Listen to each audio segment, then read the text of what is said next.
Boa tarde, sejam todos bem-vindos, que muito obrigada pela participação de todos.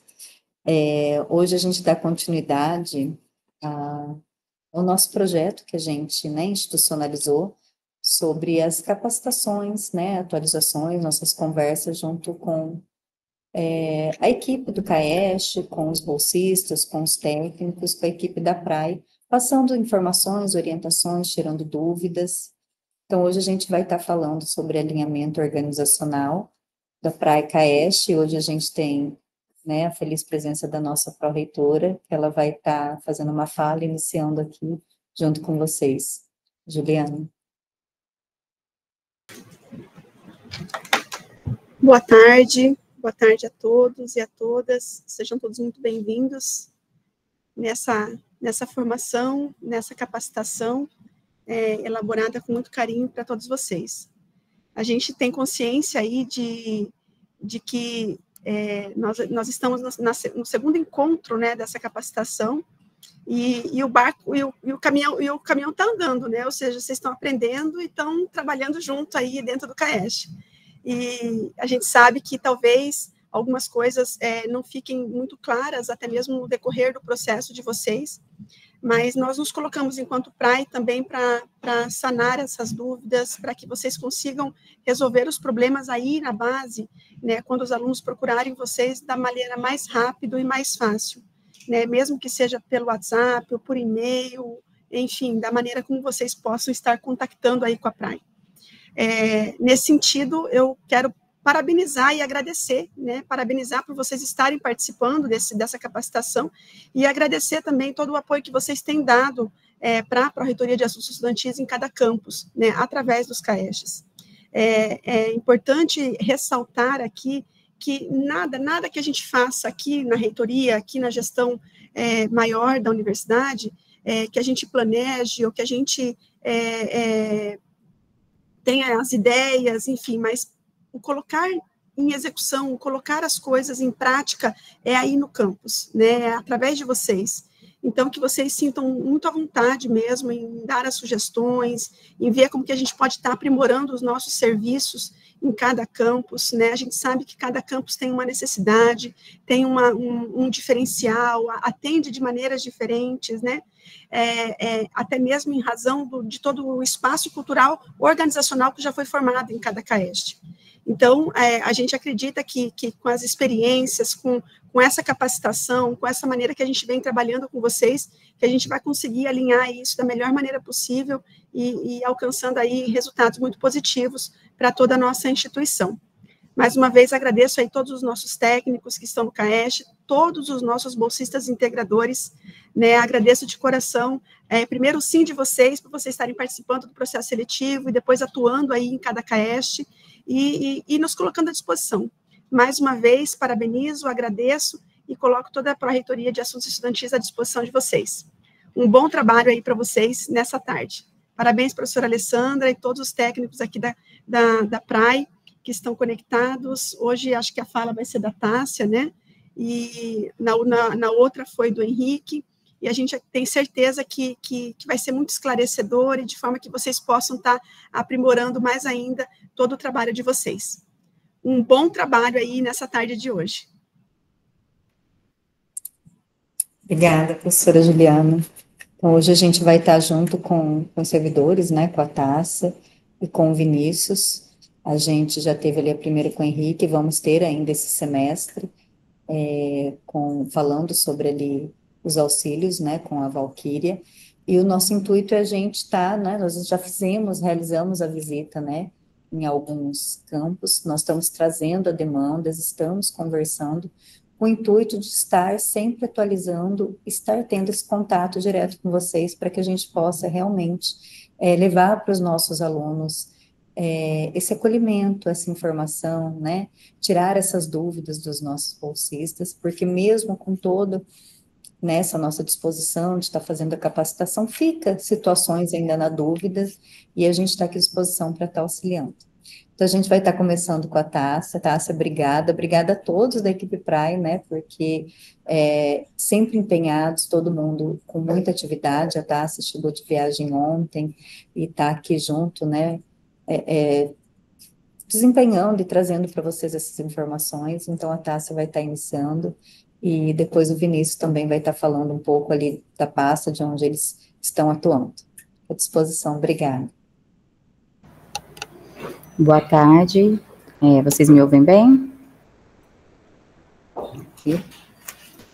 Bom, gente, primeiramente, obrigado a todos pela participação, é uma satisfação estar com vocês aqui. Alguns de vocês eu já tive a oportunidade de, nessa semana, conversar presencialmente, pessoalmente. Então, eu vou falar brevemente sobre o auxílio eventos, participação em eventos, sobre o seguro acadêmico, né? E desde já me coloco à disposição para qualquer dúvida e qualquer outro assunto que precise ser tratado, né?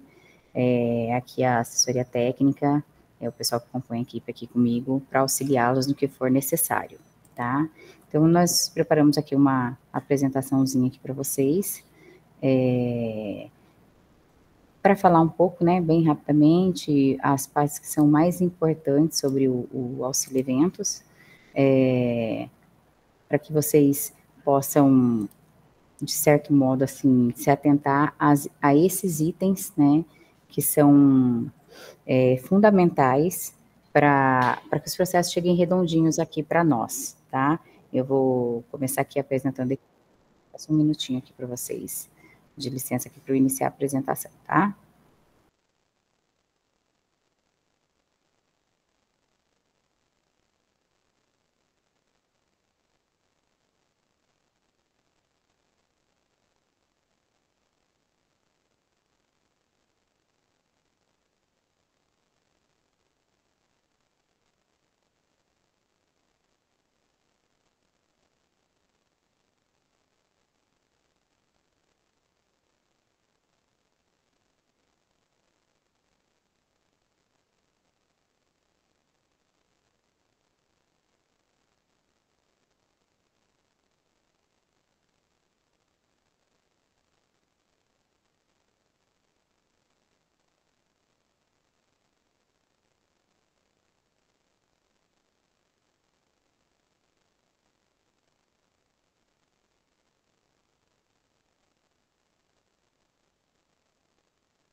A assessoria técnica administrativa, ela tem sua composição, né, eu que sou como assessora, Tássia, a Maria Aparecida Andrade, que é outra técnica, que no momento ela está de licença médica, Vinícius Ferri, outro técnico administrativo, e os dois estagiários, o Gustavo e o Lucas.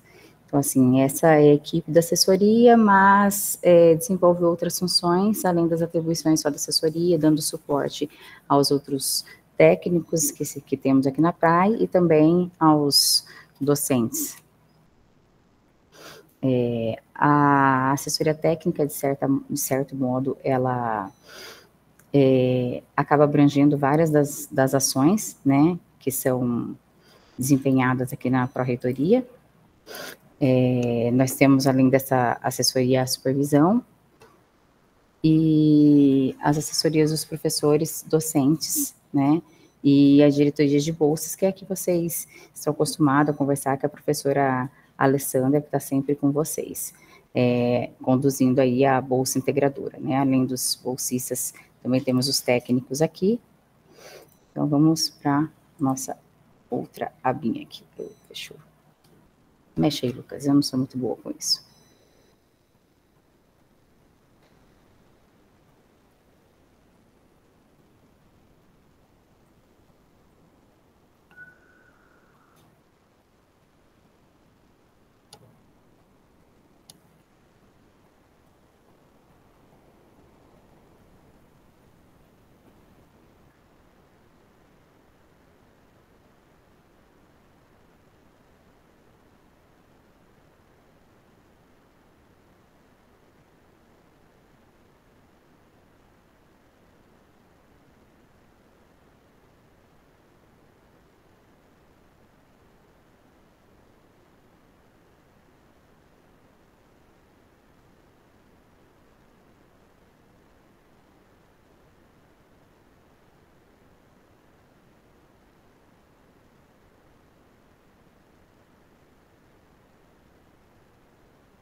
Aí, gente, desculpa aí a demora, problemas técnicos na apresentação. Estava abrindo aqui para mim e não estava aparecendo para vocês.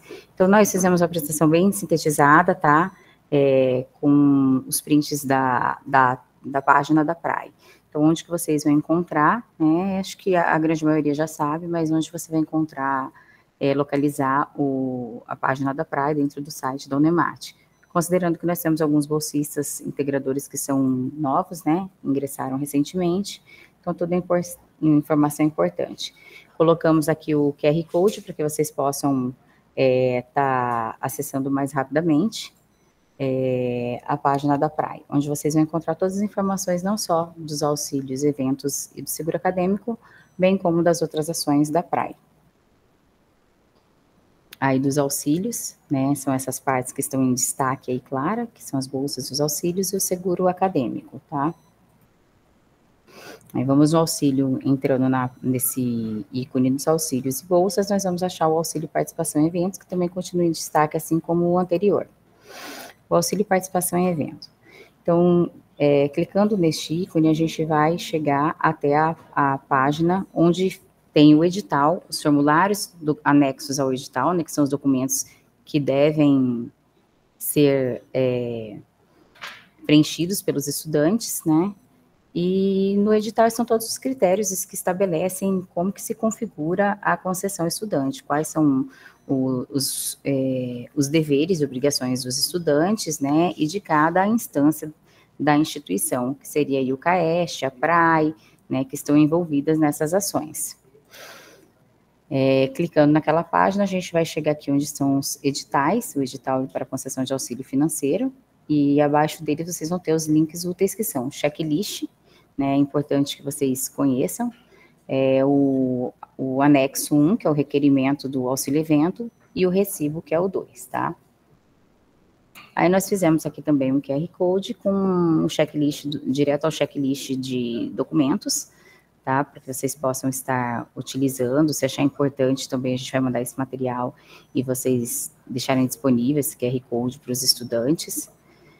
E as informações que são pertinentes para o momento, né? Que são os dois tipos de auxílio que nós temos, né? Nós temos hoje os auxílios participação em eventos dentro do estado de Mato Grosso e fora do estado de Mato Grosso, que são com valores distintos de R$ 375 e R$ 500.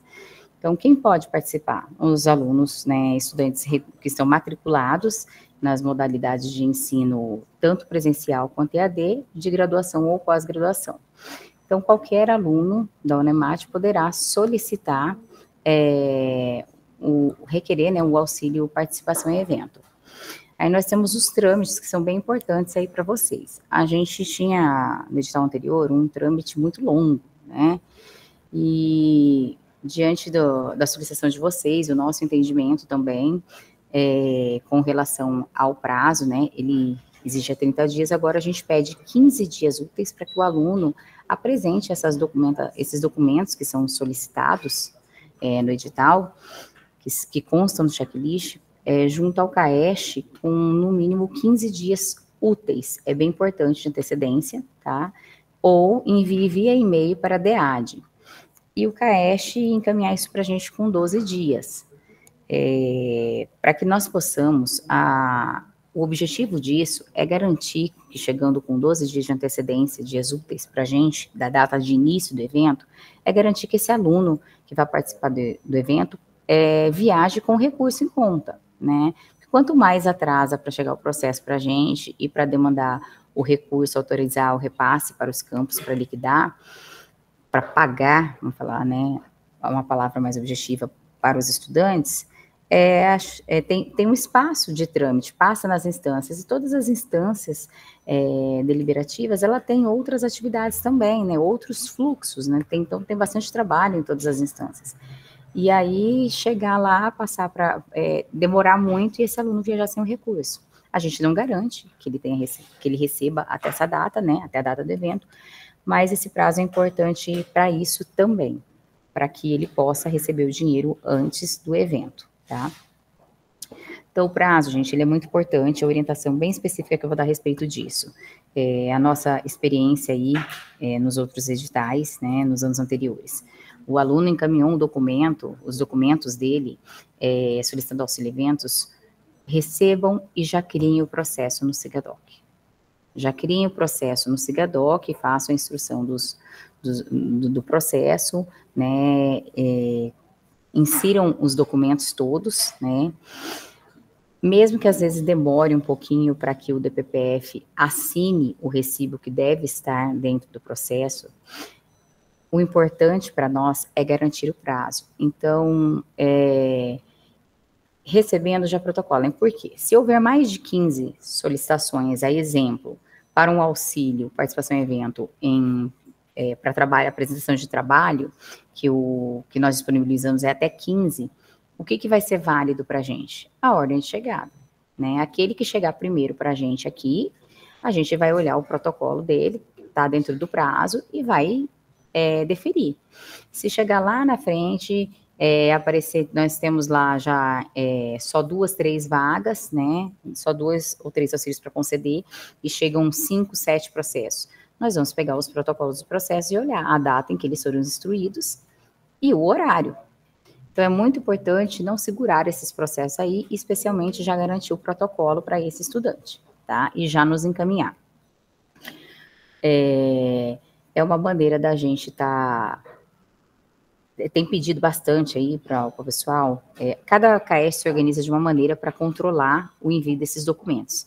Alguns CAES fazem planilha de Excel e vão lançando aí. E o que tem acontecido é que em muitos CAES, às vezes a pessoa lança na planilha e esquece de instruir o processo SIGADOC, ou o bolsa integrador, às vezes ele vai sair, já deu o horário dele, ele lança na planilha, mas não avisa o colega. Então, alguns processos ao longo do ano passado, isso assim, uma troca de experiência, acabaram perdendo prazo, ficando engavetados durante um tempo por conta disso, né? Mas quando chega aqui a gente tem alguma dúvida, normalmente a gente entra em contato com o CAES para saber, de fato, a situação, né? Por que esse processo atrasou, né? Às vezes ele está com o protocolo muito antigo, mas não foi tramitado para cá. Então a gente acaba entrando em contato pelo WhatsApp, ligando, porque a nossa finalidade aqui é auxiliar vocês e de modo algum prejudicar os estudantes. Então, se esse estudante entregou tudo no prazo, está tudo certinho, nós não queremos prejudicá-lo por, às vezes, um equívoco nosso, um atraso nosso no trâmite. Então, eu procuro sempre entrar em contato antes de indeferir algum processo. Mas peço atenção aí de vocês para o protocolo. Documentos do checklist, né, que são solicitados, esse requerimento que é o anexo 1, que ele deve estar preenchido e assinado pelo estudante. O atestado de matrícula do semestre vigente, né, expedido pelo SIGA, é importante que seja do semestre vigente, porque o aluno tem que estar devidamente matriculado no semestre vigente, e já aconteceu de questão de solicitação de egresso, né?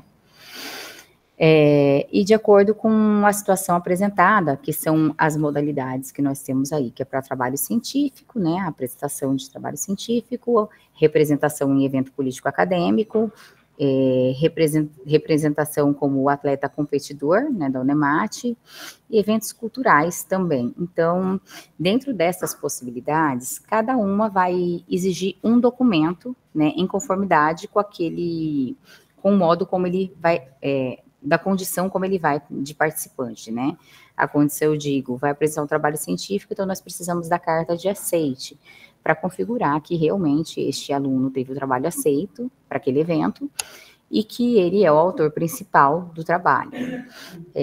Nós temos que fazer essa ressalva, né, que os trabalhos são feitos de maneira quase que em sua totalidade coletiva, e a prioridade dentro do edital é para o autor principal. Se aquele autor, que é o principal, abrir mão do direito de solicitar o auxílio, não vai, o segundo autor poderá solicitar em iguais condições e assim sucessivamente. Então, isso é uma coisa que tem que ser observada na carta de aceite. Quem é o autor principal, e se não for o autor principal, entrar em contato com aquele que verificar essa informação, para instruir o processo e também passar essa informação para a gente. Porque vocês que estão aí na ponta, que têm esse acesso mais rápido ao estudante, para ter essa informação do que nós. E às vezes o processo vem para cá sem esses detalhes, ou colocar uma nota, ou mandar no WhatsApp para mim, para que eu tenha ciência, de fato, né, dessa situação. Chegaram vários processos aqui, semana retrasada, e não tinha carta de aceite, mas eu não sabia se a pessoa era autor principal, porque tinha carta de aceite. Então, cada vez que chegava um daquele campus, eu tinha que mandar um WhatsApp para confirmar a informação. Então, se tem uma situação dessa, já pode mandar tudo para mim no WhatsApp. Vou mandar tais processos em nome desses estudantes, todos eles são autor principal, só não está indo a carta de aceite, né? Porque o evento ainda não emitiu. E aí eu não preciso, não é questão de que eu não queira, é questão de que às vezes eu fico mandando, perguntando da hora, vocês estão ocupados com várias atividades aí, cadastrando vários processos, eu fico interrompendo o trabalho para ficar confirmando uma informação. E essa da carta de aceite é bem importante, se é autor principal, né, faz total diferença para que a gente não autorize um repasse de recursos de um aluno que não é autor principal e possivelmente ele receba posteriormente o valor e ele nem seja o autor principal, por equívoco, né? É mais fácil a gente evitar aqui no início esse desencontro de informação do que depois que o aluno recebeu o dinheiro em conta. Ainda sobre a carta de aceite, é importante ressaltar que nessa situação dos alunos que vão apresentar posteriormente a carta de aceite, eles têm 5 dias úteis antes da data do evento para apresentá-la. Então, chegou o processo, todos os documentos são aí menos a carta de aceite, vocês instruem esse processo, pergunta se ele realmente é o autor principal, e coloca uma nota no processo para mim. Isso é bem importante. Coloca aguardando a carta de aceite até o dia tal, que é a data limite para ele mandar, 5 dias antes do evento, 5 dias úteis. É sempre bom lembrar, tá?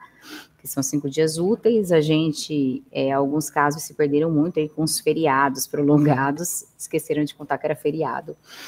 E que feriado não é dia útil, então ele acaba interferindo no prazo. Colocar essa nota no processo ali é importante para mim, por quê? Porque chega aqui, eu já sei, deixo o processo lançado na planilha, faço toda a CI, não assino, fico aguardando.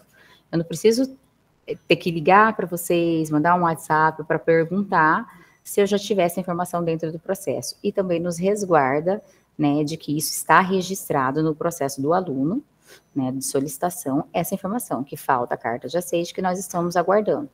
Né, fica seguro de que naquela data ele entregou os documentos, porque acredito que alguns ainda entreguem documentos de maneira física, né, e vocês que façam o PDF aí, e ele pode em algum momento alegar, não, eu entreguei a carta de aceite também, agora vocês perderam o prazo. Mas se nós tivermos isso já registrado no nosso processo, facilita para a gente. Em caso de representação estudantil em eventos políticos acadêmicos, que é a nossa segunda perfil aí para estar solicitando, a gente pede que seja encaminhada junto à ata de posse da entidade estudantil que ele representa, a CA, DCE, né? E também é o mesmo princípio, o direito, a prioridade é do presidente, tá? Da entidade. E caso ele não vá participar, um representante, né? Vamos dizer assim, que compõe a gestão dele, não é qualquer estudante que faz parte da gestão, poderá representá-lo. Para tanto, a gente pede que ele coloque um ofício lá, né, que ele não irá participar do evento, em substituição, representando a entidade, participará, a exemplo, né, o vice-presidente ou o tesoureiro, que é fulano de tal. E ele vai apresentar os documentos comuns, que são o checklist, normalmente como todo mundo, esse ofício, né, e a ata de posse que configura lá que ele é dessa gestão, dessa entidade estudantil. O comprovante de registro de atleta, que o atleta é uma outra condição, então está lá que ele atleta, muitas modalidades elas são coletivas, em equipe, aí disse, a equipe é da Unemate, né, nós já recebemos aqui, ele estava vinculado a uma academia, e no momento algum mencionou o nome da Unemate, então assim, né, como que a gente vai conceder? Ele precisa, de alguma maneira, ser um estudante vinculado, que está vinculado no EMAT, e apresentar isso no evento, ele está indo representar a instituição. Ele, às vezes, a participação esportiva, ela exige que ele seja de alguma confederação, tá? Ele é daquela confederação, mas ele se inscreveu como daquela confederação e aluno da Unemate. Então, tem algumas situações que nós vamos precisar decidir quando elas chegam, não dá para para prever. Então, se tiver alguma dúvida de algum documento neste sentido, vocês se sintam à vontade para entrar em contato comigo aqui, e eu vou verificar o documento, ver se é pertinente a gente aceitar, se esse estudante deve entregar algum outro documento, se ele pode entregar. Em caso de dúvida, a gente visita também o site em que está sendo divulgado o evento, o regulamento, para a gente saber, antes de indeferir ou deferir algumas situações que a gente não tem um documento muito claro a respeito. E a do esporte, comumente, é assim. No ano passado, por exemplo, eles não apresentaram comprovante de inscrição, porque era tudo online no aplicativo, e a única coisa que aparecia era que tinha sido pago por eles. Mas aí eu fui, olhei o aplicativo com os estudantes, tirei dúvida, vi que havia realmente lá a inscrição sido paga, o nome, que era representante da universidade, e nós aceitamos. Então, tem situações que, ao longo aí do período do edital, nós vamos enfrentar e vamos ter que sentar, analisar, para ver se vai deferir ou não o pedido. As apresentações culturais, normalmente, elas são a convite. Um exemplo, nós temos o projeto da orquestra aqui, e às vezes ela recebe convite de alguma prefeitura, de algum outro órgão, para fazer a apresentação, né, durante o evento. E aí eles apresentam para a gente essa carta, convidando em específico eles para apresentarem, a gente verifica, né, se esse solicitante está mesmo vinculado ao projeto, aqui junto à PROEC. Normalmente eles também já apresentam uma carta da comissão do evento, em nome deles, para a gente poder estar autorizando. Então, é bem comum que seja carta convite. Existem alguns eventos culturais de competição. Nós temos cursos de teatro, por exemplo, né, aqui na Unemate, e eles participam de eventos na área, e alguns só até de competição, então não haverá carta convite. Ou evento que são científicos para eles, como a apresentação das peças deles, a produção artística. Então, a gente leva isso em consideração também, é outra situação neste caso. Aí, a programação, eles devem apresentar também cópia dos documentos pessoais, que são comuns a todos, cópia do comprovante de conta corrente, em nome do estudante, né, que deverá receber, isso é bem importante.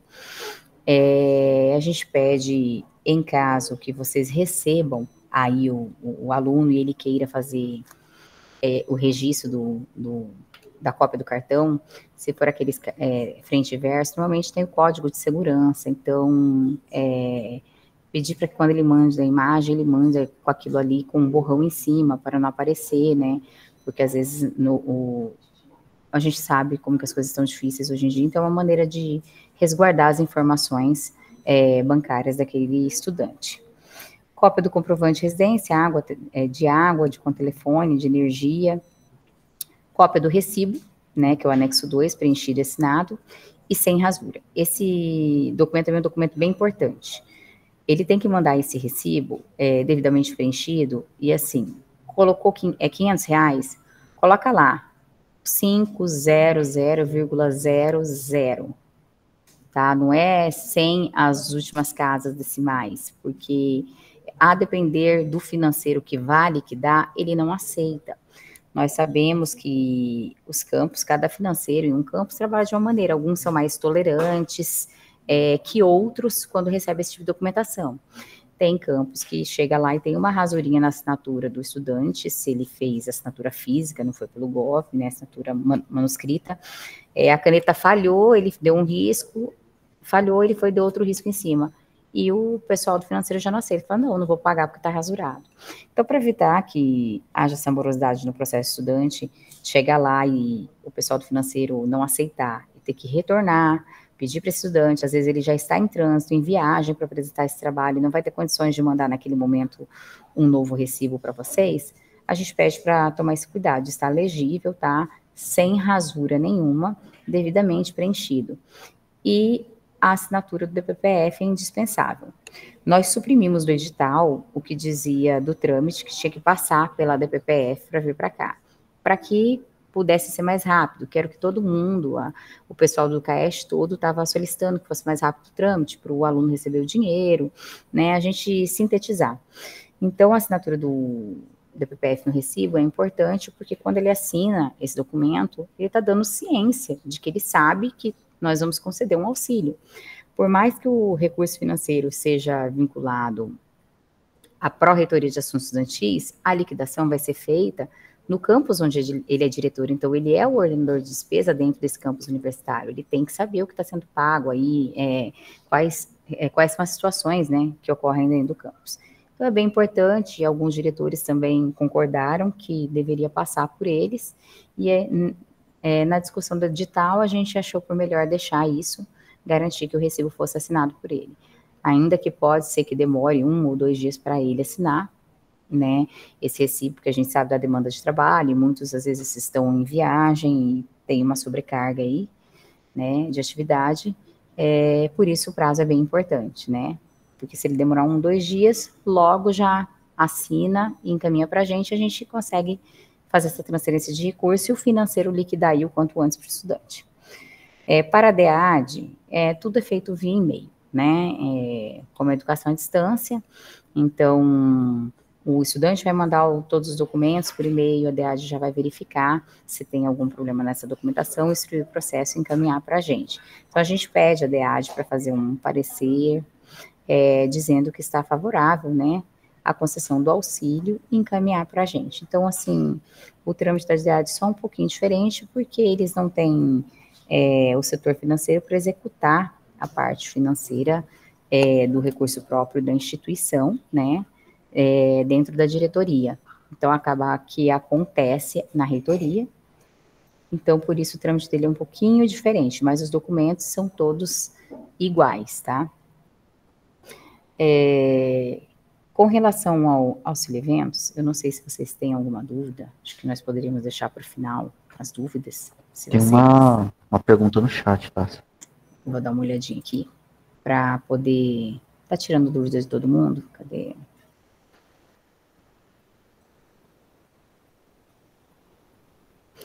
Sim, no campus de Sinop, né, seriam os 2 documentos. Um que diz data de posse, que ele é da gestão, daquele CA ou DCE Atlética, né, e o outro dizendo, em caso do presidente que ele tenha desistido, que ele abre mão e que ele indica que aquela pessoa vai representando a entidade estudantil, né, porque assim, a gente tem dentro da entidade estudantil vários membros, né, então a prioridade do presidente, ele não vai, ele indica qual que ele quer que vá.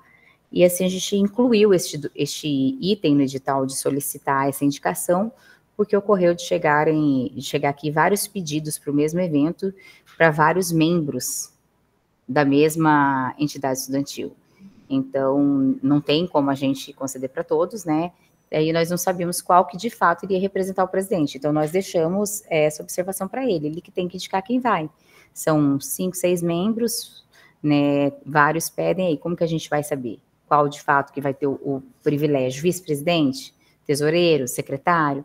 Então nós deixamos para que o presidente faça essa indicação, né, do nome da pessoa que vai representá-lo e diante disso que a gente concede para essa pessoa, tá? Alguém tem mais alguma dúvida sobre o auxílio evento que eu possa estar ajudando? Parece que não, né?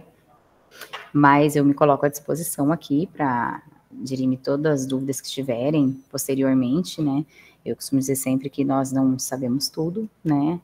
Então, pode ser que tenham situações que venham a se constituir, a serem apresentadas futuramente e que eu não saiba responder prontamente, eu preciso verificar para poder orientá-los, né?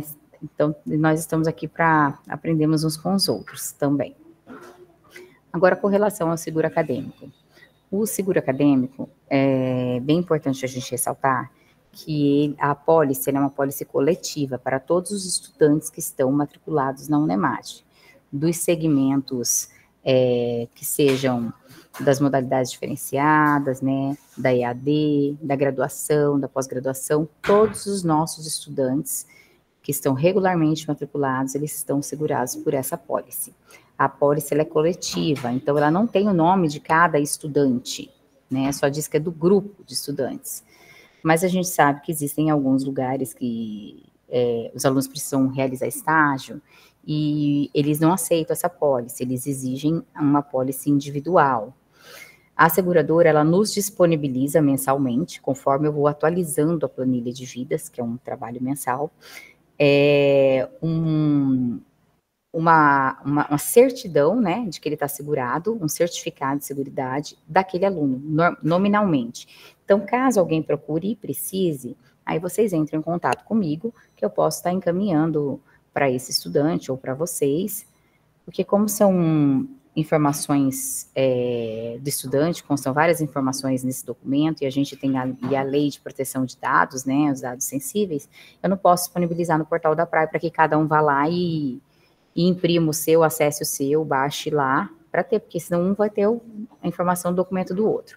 Então, caso esse aluno solicite, pede para ele entrar em contato com a Praia, que a gente encaminha, né, nós temos sim esse documento, né, normalmente são hospitais que não aceitam a pólice coletiva, né, pessoal que tem aí curso na área da saúde, nós temos isso já aqui na Praia, né, e todo mês se renova.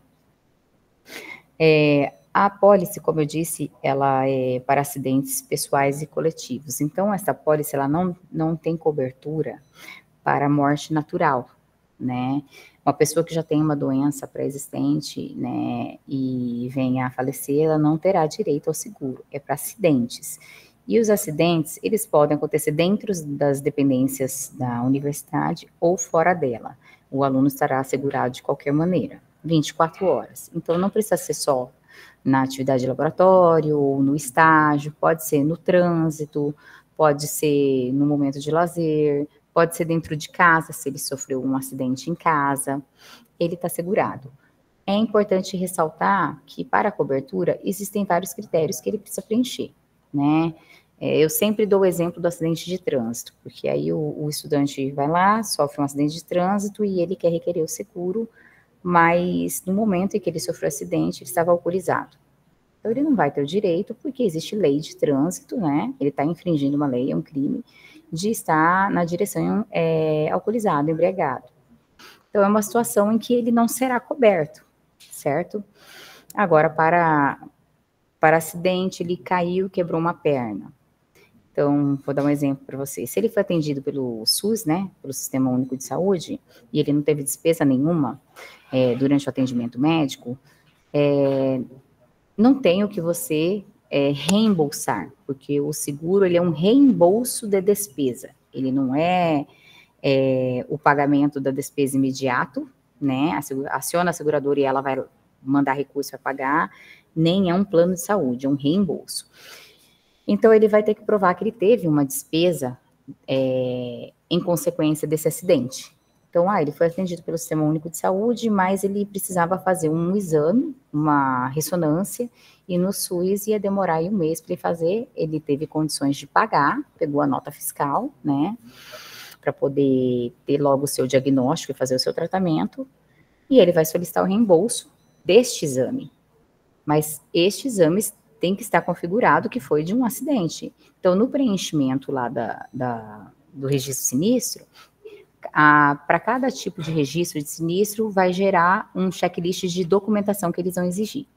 Então, se sofreu um acidente, é importante ter o boletim de ocorrência, a entrada no hospital do atendimento, né, o prontuário médico. Se ele vai pedir o reembolso com despesas de medicamento, ele tem que guardar a nota fiscal desse medicamento e a receita do médico que solicitou que ele faça uso desse medicamento para justificar que foi daquele acidente.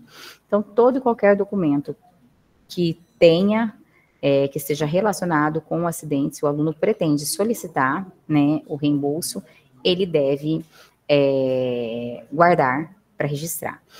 Como acontece esse registro sinistro? O registro sinistro, ele é online, tá? Ele acontece no site da própria seguradora. Então, não passa pela Praia esse registro sinistro, não é mais documento físico, como nós fazíamos alguns anos atrás, né? Então, ele vai entrar lá na página da Praia, onde está o registro sinistro, como eu disse, né? Nós temos aí a pólice, a definição do acidente pessoal, os riscos excluídos, é importante lembrar. O que são riscos excluídos? Por exemplo, manifestação.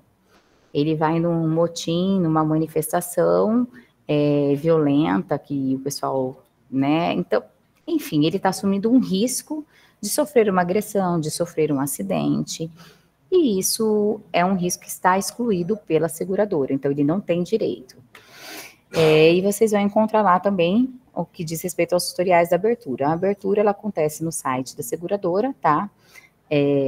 Diretamente, onde ele poderá registrar o sinistro. Para que eu pudesse fazer uma apresentação da seguradora, seriam vários tipos de registro de sinistro. Então, dentro do próprio tutorial, vocês vão encontrar lá, né, cada situação. Normalmente, quando acontece um sinistro e o aluno não está em condições de fazer o registro, o pessoal do campus acaba ajudando, a diretoria, né, a preencher o formulário. Então, pode ser que chegue uma situação dessa no CAESH, mas, assim, ele pode ser feito pela internet, online, no site da seguradora, que é onde ele deve, que o aluno terá autonomia para fazer. Às vezes, o familiar de um aluno que faleceu, você não tem uma estrutura para estar fazendo isso, e as pessoas no campus acabam auxiliando por uma questão de solidariedade, né, de empatia. O familiar, no momento, não está em condições de pensar nisso, e quando se trata de uma família que, às vezes, é humilde, não tem alguma vulnerabilidade econômica, então, reembolsar esse dinheiro o quanto antes é importante. Então, assim, os diretores, né, às vezes o professor, acaba auxiliando. Então, pode ser que alguma situação dessa chegue aí no CAESH, tá? Então, é importante vocês saberem como acessar, onde está. Vocês não precisam necessariamente preencher para o estudante ou o dependente dele, né, que pode ser o pai, a mãe, a esposa, mas pode auxiliar, orientar, dizer onde está, e lá ele vai ter acesso às documentos exigidos. A apólice também está ali disponível, tá? E a vigência dela.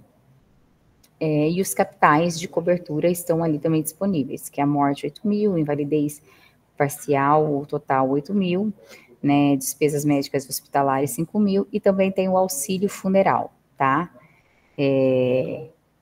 Importante dizer sobre as invalidez, a questão de ser parcial ou total, né? Invalidez permanente, que o valor ali fala o total, né, de 8.000.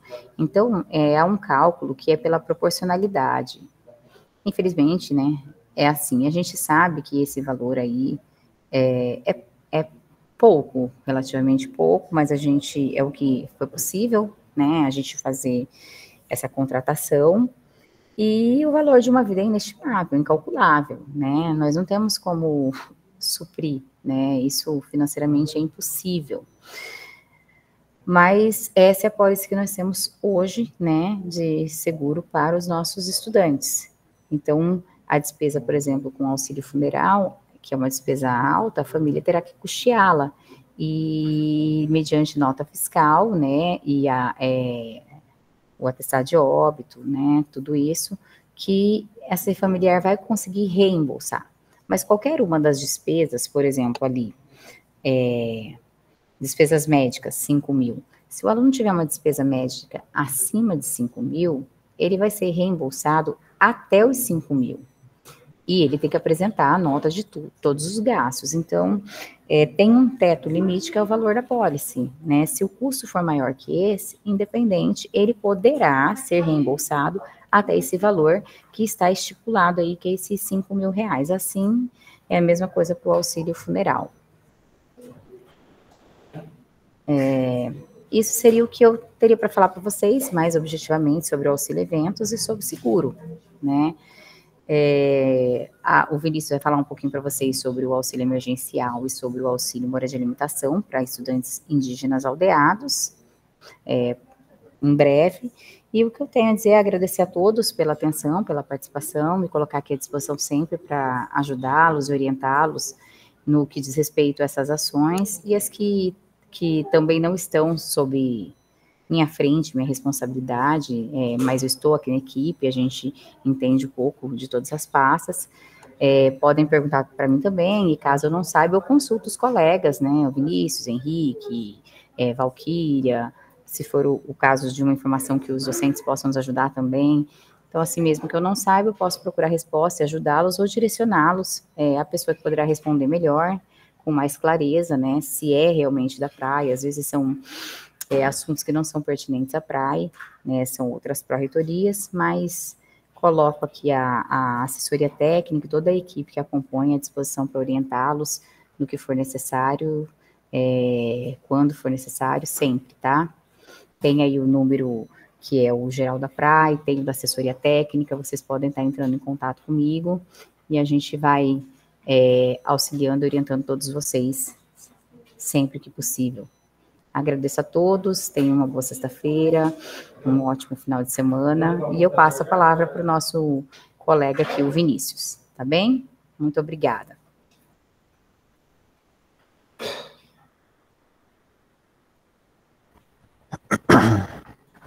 Boa tarde a todos. Meu nome é Vinícius, né? Eu vou fazer a minha fala correspondente aos auxílios indígena e emergencial, né? Atualmente eu sou responsável, então eu cuido de grande parte dos processos que estão vinculados a isso, né? Deixa eu abrir aqui.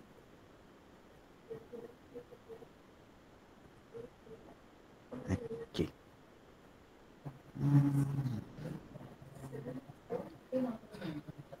Muito bem. Para a gente iniciar, né, falar desse auxílio indígena, eu acho que é muito importante a gente entender o macro primeiro antes de entender o micro, né? Então vamos falar de coisas mais simples de entender antes de passar para o complicado, né? Primeiro de tudo, o que é o auxílio indígena, né? Como popularmente é falado. Ele é um auxílio financeiro, assim como os outros, né? Na sua história, na época que tinha apenas alimentação e moradia de ampla concorrência, né? Viu-se a necessidade de criar esse auxílio específico para os indígenas aldeados, porque durante toda a tramitação de inscrição, de documentos, entrevistas, a gente via que eles tinham muitas dificuldades. Até porque, por fato desses alunos indígenas serem aldeados e virem para a cidade para estudar, eles não tinham um domínio muito bom do português, ou até mesmo de saber sobre os documentos que são necessários, geralmente, na nossa sociedade, né? Então, surgiu esse auxílio, né, para tentar ajudar esses indígenas aldeados que estão em vulnerabilidade, né? Importante ressaltar isso, a ter acesso a essa ajuda da universidade. Então, por isso que não é um auxílio para indígenas, né? Mas para indígenas aldeados, né? Que em grande maioria eles têm uma demanda maior, né, de vulnerabilidade, né, e por isso que ele é focado para eles, né. Ele tem um fluxo contínuo, então diferente do auxílio alimentação e moradia de ampla concorrência, que tem 2 editais durante o ano, ele é durante o ano todo, então o aluno ele pode se inscrever e fazer o pedido a qualquer momento do ano, né.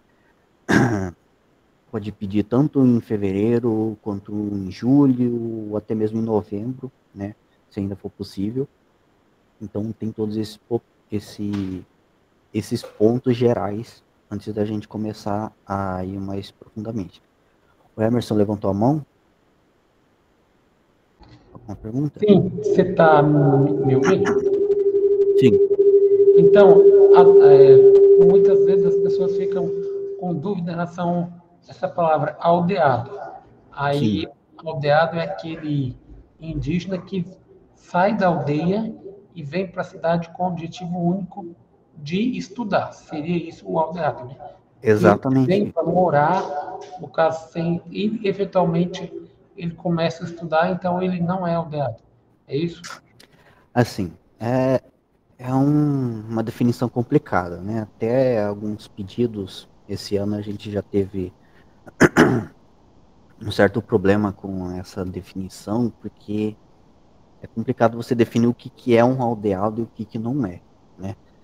Então, se você olhar lá no edital depois, né, a gente coloca que aldeado seria o aluno indígena que estava morando em aldeia e veio para a cidade para estudar, né?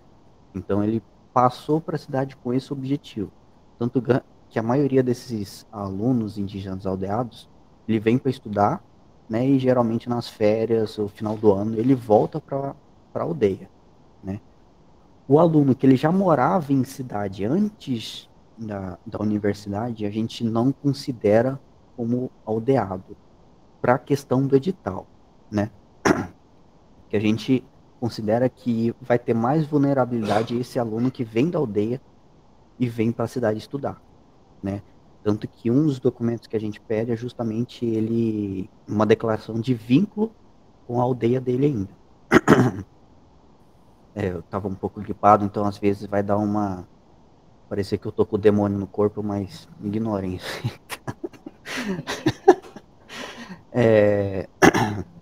Mas conseguiu entender? Sim, consegui. Obrigado. Então é isso mesmo, tá?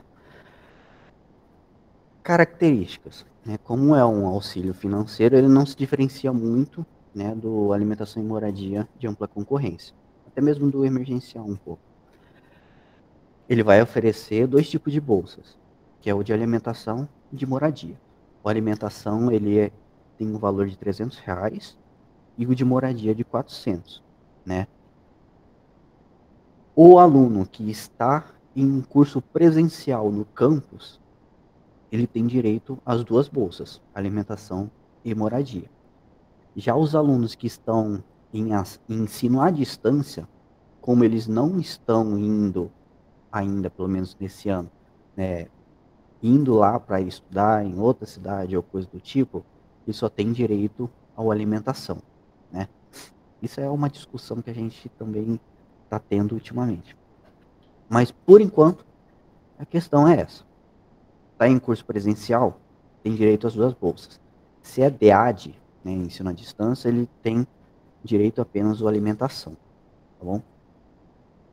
E, como eu disse antes, é de fluxo contínuo. Então, ele pode adentrar, fazer o pedido qualquer momento do ano. E vai ser daquela data que ele ingressar, por exemplo, em maio, vai até o final do ano. Então, se ele ingressou em maio, em junho, ou em outubro, qualquer outra data, vai até dezembro o auxílio. A não ser que ele desista ou ocorra algum tipo de situação na qual seja cancelado, né? Mas fora isso, está garantido para o resto do ano. Ele não precisa fazer nenhum outro tipo de ingressamento depois, né? Agora para uma das partes um pouco mais complicadas, né? Aqui eu listei apenas 5 critérios, né? Só para dar uma noção para vocês de como que é, né? Mas eu recomendo muito forte que vocês leiam o edital, porque lá tem muito mais detalhes e muitas vezes detalhes que vão responder algumas dúvidas que vai vir de vocês, né? Então, quando vocês estiverem também fazendo algum tipo de estudando os casos que vão chegar para os KS de vocês, tenham sempre a mão de vocês o edital do lado para averiguar se está tudo certo, se você esqueceu de algum detalhe ou não, né, para verificar. Isso é um conselho que eu passo para vocês. Bom, dos critérios, o primeiro de tudo, como eu já expliquei, ele tem que ser um indígena aldeado, né? Que veio, que tem uma ligação com a aldeia dele ainda, que veio para estudar, né, e tudo mais. Um dos principais, ele está também numa situação de vulnerabilidade, né? Então ele tem que ter uma renda per capita de menos de um salário mínimo e meio, né? Que atualmente dá R$2.277, né? Agora, as questões mais específicas do que impede ele de não só de ingressar, como de ser aceito, né?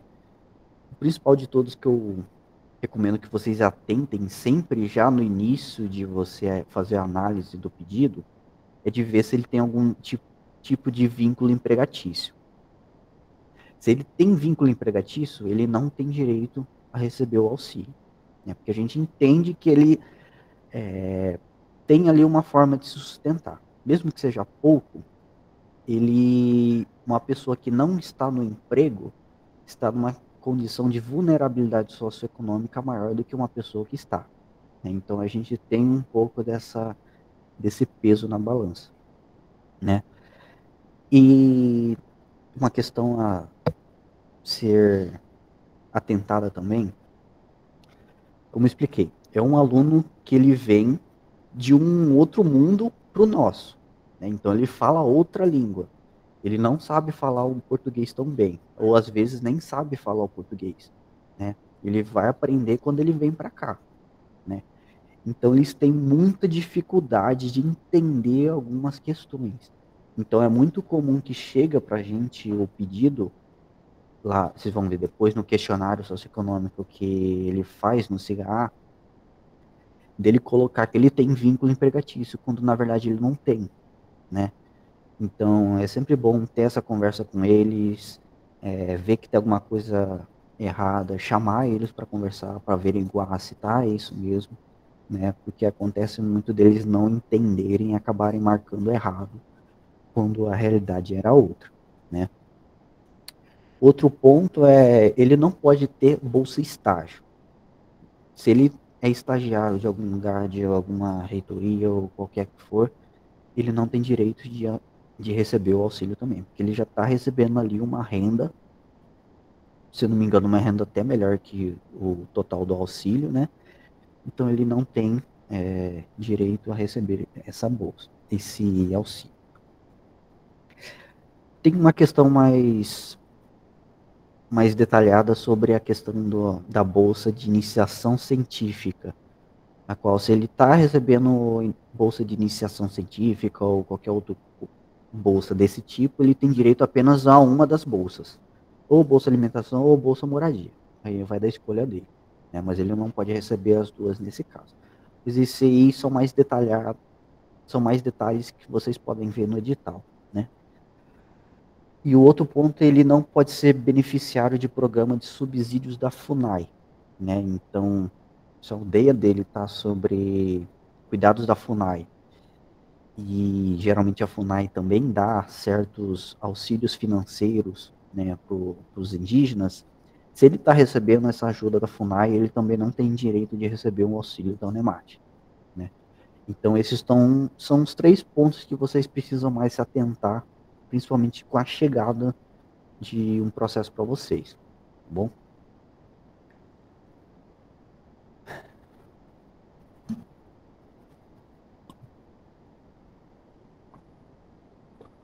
Agora sobre a inscrição, né? A inscrição ele é feito pelo CIGA, né, pelo site do CIGA, onde o aluno tem a matrícula dele lá, ele faz por lá. Ele vai ter uma etapa onde ele vai responder um questionário socioeconômico que já está lá no site, né, que vai aparecer para ele assim que ele faz a inscrição. Ele vai ter uma segunda etapa onde ele vai colocar os documentos necessários.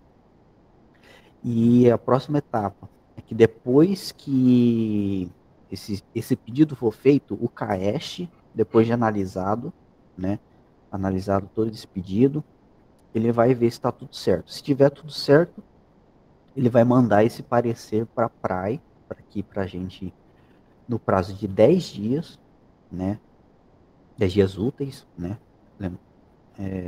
ressaltando isso. E a partir daqui a gente faz a nossa análise e concede ou não o auxílio, né? Mas vai ter esse contato direto com o CAESH.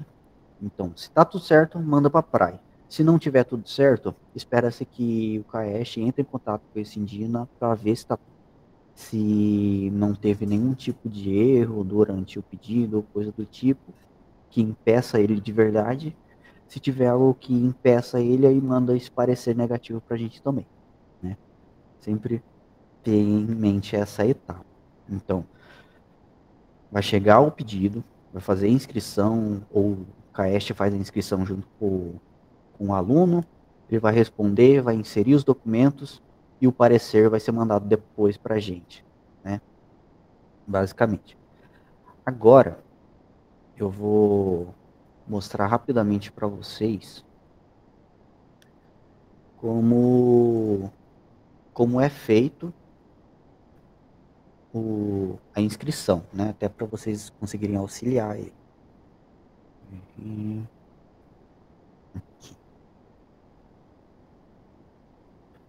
Aqui a gente está na página inicial, né? Quando o aluno ele adentra do CIGA, né? Com a inscrição dele, vai ter essa página inicial, tudo mais. E para fazer a inscrição no auxílio indígena, você vai vir aqui em bolsas, né? A solicitação de bolsas e aqui em solicitação de bolsa auxílio. Tudo bem? Clicando ali. Epa. Calma aí. Fiquei muito tempo sem logar, ele desloga sozinho. Vamos aí.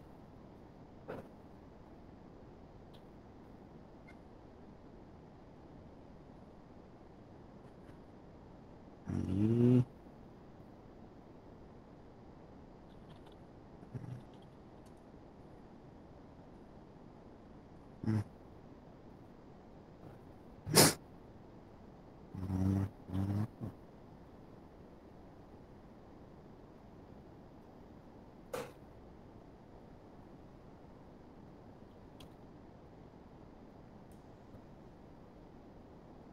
Beleza.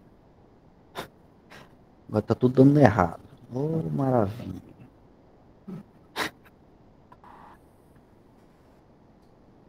Deixa eu tentar entrar pelo outro aqui.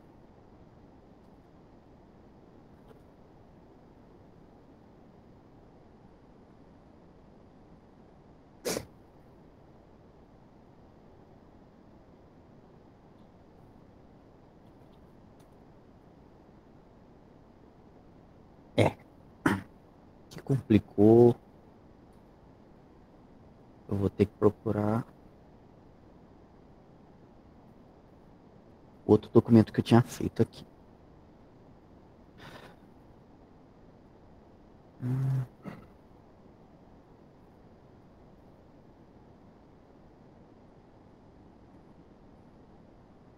Que é suficiente.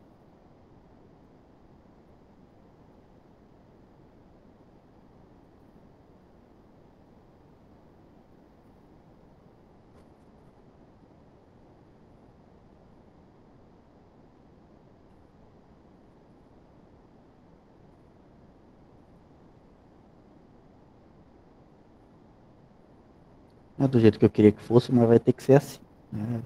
A gente se vira aí. Bom, como eu tinha mostrado para vocês, a inscrição ela é feita dessa forma. Você vai estar lá na página inicial, né? Você vai...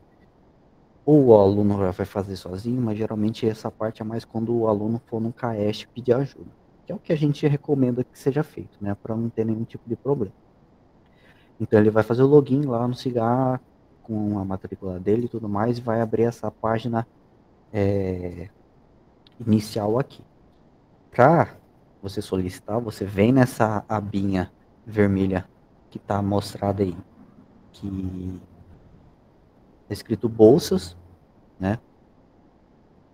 Depois, você clicar nessa bolsa, vai ter ali solicitação de bolsas e solicitação de bolsa auxílio.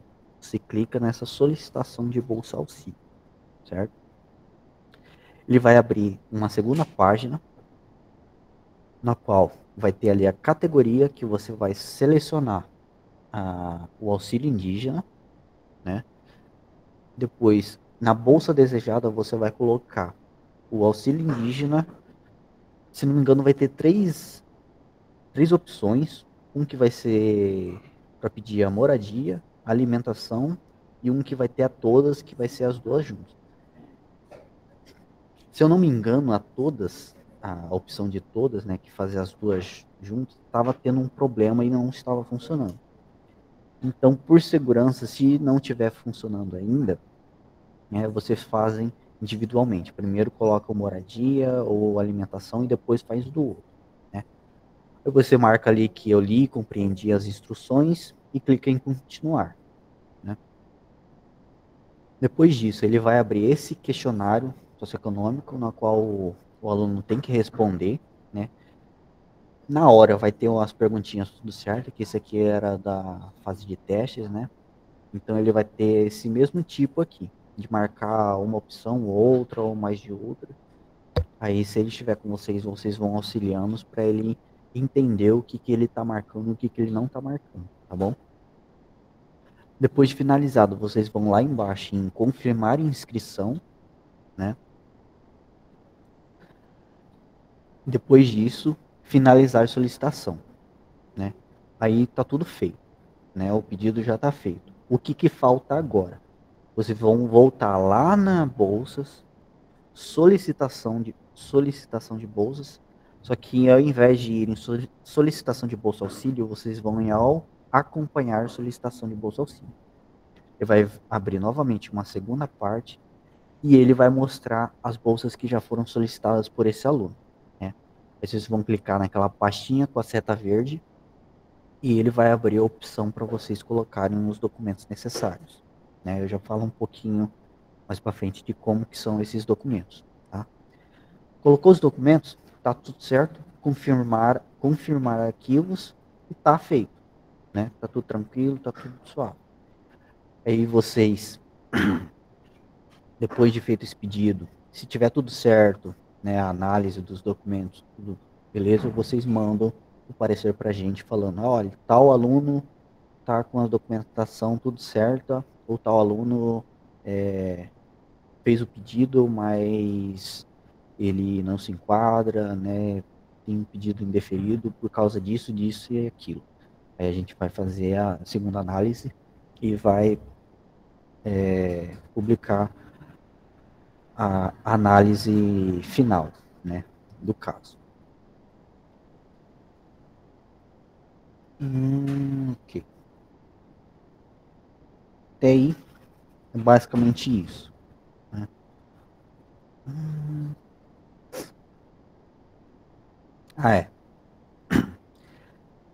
Isso ensinando para vocês como que faz a inscrição, né? Caso o aluno faça por conta própria, né? Vocês vão ir lá no CHA, né? Lá em módulos, vocês vão clicar em assistência ao estudante. Depois, vocês vão ali na assistência ao estudante e em auxílios contínuos. Ali em listar solicitações de auxílio contínuo, vocês vão solicitar o auxílio indígena e buscar. Depois disso, ele vai mostrar todos os tipos de auxílio indígena que foram feitos, do mais recente até o mais antigo, né? Aí vocês vão ver basicamente se ele fez, né, ou não, algum tipo de pedido. Aí quando vocês clicam naquela setinha verde, ele vai abrir, né, todo o processo para vocês analisarem, vai dar para vocês visualizarem o questionário, visualizar os documentos, né, para vocês fazerem a análise e fazer o parecer de vocês. Tudo muito simplesinho, né? Depois eu mando esse tutorial para vocês ficarem mais a parte disso, né? Assim como os outros que eu vou mandar depois. Mas basicamente essa parte de inscrição aqui é um pouquinho complicada nas primeiras vezes, mas depois pega o jeito e fica tranquilo.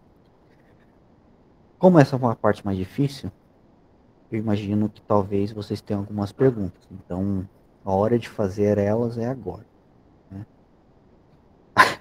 Alguém tem alguma dúvida ou algo do tipo?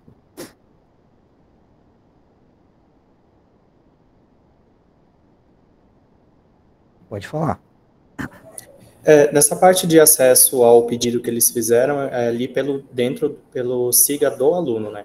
E nós ainda, ao acesso, a gente tem por aquele formulário, é só por lá que a gente tem o acesso dos pedidos que foram feitos. Tem, se eu não me engano, o funcionário do CAESH, né, o técnico do CAESH, ele tem acesso ao SIGA para conseguir entrar na lista dos indígenas. Não sei como se funciona também para os bolsistas, né? Mas geralmente o cara que está como técnico no CAESH, ele tem acesso para conseguir ver essa listagem no SIGA, né? Não precisa entrar no login do aluno para conseguir ver.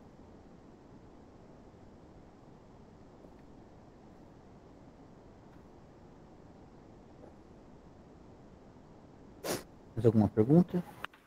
Deixa eu só reforçar essa questão do perfil, é que assim, vamos supor que no CAESH tenha mais de um servidor vinculado.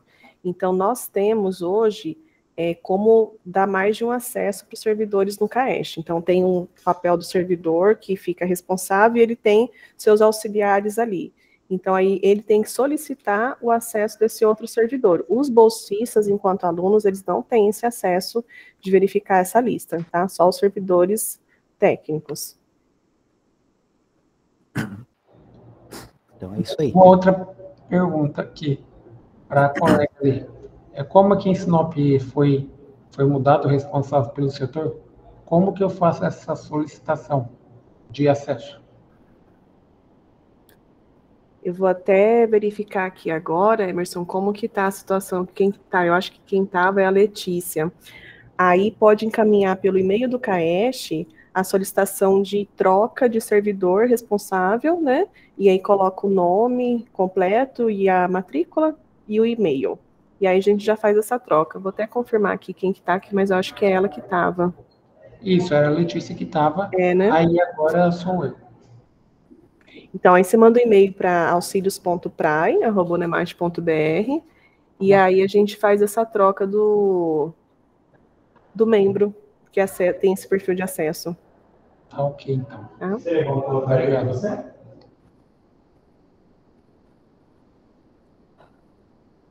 Mais alguém com alguma pergunta?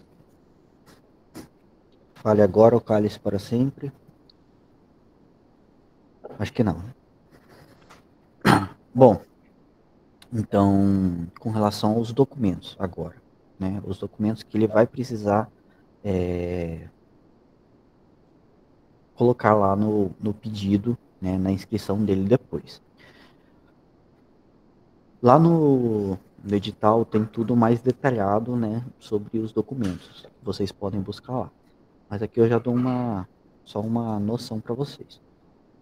O primeiro deles, né, um documento oficial de identificação, seja CNH, identidade ou qualquer outro que sirva, né, como um documento de identidade, né, uma cópia do cadastro de pessoa física, o CPF, o histórico escolar, né, do aluno, o comprovante de conta corrente, né, comprovante da conta que ele tem no banco, e o comprovante de residência, alguma conta, né, de luz, de água, que comprove que ele está morando aqui em Cáceres mesmo, na cidade do Campos, né, especificamente. E tem os anexos 1, 2 e 3, que eu vou mostrar para vocês agora. Eles são, assim, basicamente os mais importantes, né? Vou colocar aqui.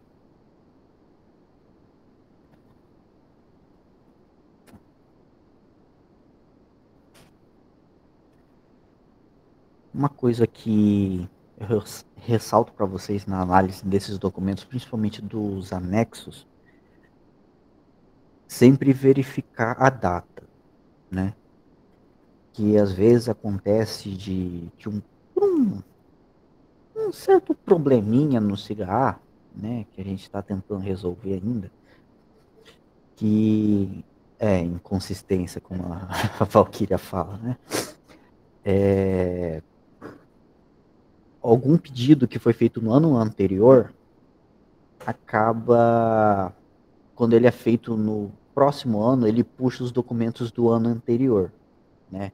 Então, por exemplo, ele foi aceito em 2024, mas ele fez o pedido em 2025, acontece desse pedido de 2025 puxar a documentação do ano passado. Então, verifiquem especificamente a data. Se tiver do ano anterior, você pede para o aluno colocar os documentos novos, né? Ou se não conseguir, a gente acaba tomando outras providências, mas em geral se atentem a isso. O primeiro anexo, né, é a declaração de pertencimento étnico e de residência, né? Aqui é aquela declaração que eu falei que ele sobre o pertencimento dele na aldeia. É com essa aqui que ele basicamente vai atestar que ele ainda é aldeado, que ainda tem vínculo com a etnia dele lá e tudo mais, né? Eu vou colocar o nome do povo, o nome dele, o CPF, todas as devidas informações, o local, né, que está saindo essa emissão, o nome completo do cacique, que é o líder deles, ou em caso de... tem essa questão também. Se tem algumas aldeias que estão ligadas diretamente à FUNAI, né, então eles pedem uma declaração para a FUNAI, dizendo que eles têm esse vínculo. Mas nesse caso aqui, se ele tem o líder da aldeia deles, né, o CPF do líder, o telefone e a assinatura do líder, né, e tudo mais, e aqui embaixo a assinatura do estudante. O que levantou a mão? Pode perguntar, Isalete.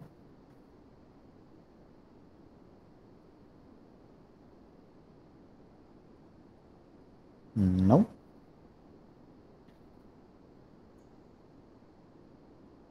Pode perguntar, Isalete. Não sei se ela tá apertando sem querer ou o que.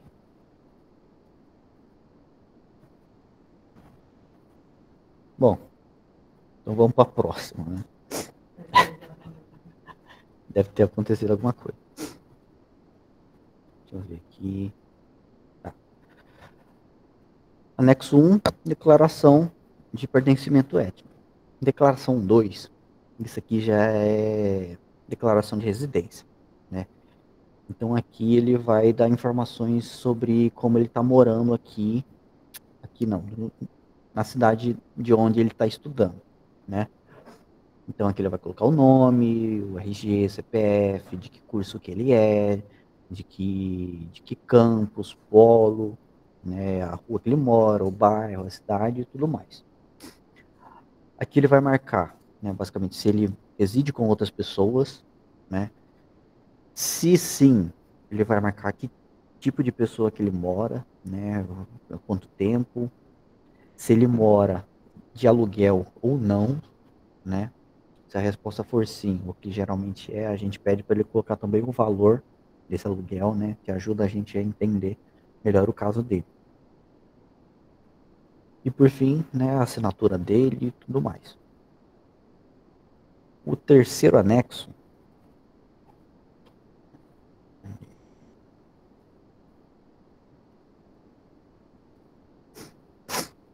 já é a declaração de trabalho. Essa aqui é a mais importante.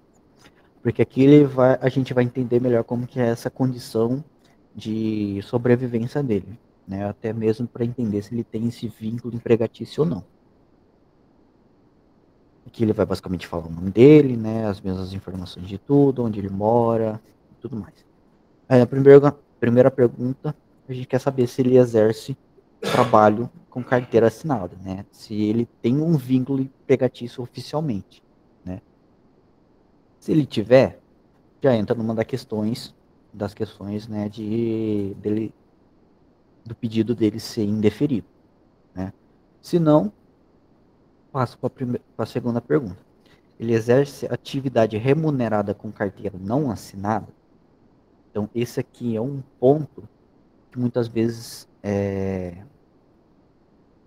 a gente deixa passar, né? Porque por mais que ele não tenha uma renda formal, carteira assinada, às vezes ele faz um bico ou alguma coisa assim, quando dá, para conseguir algum tipo de dinheiro, né?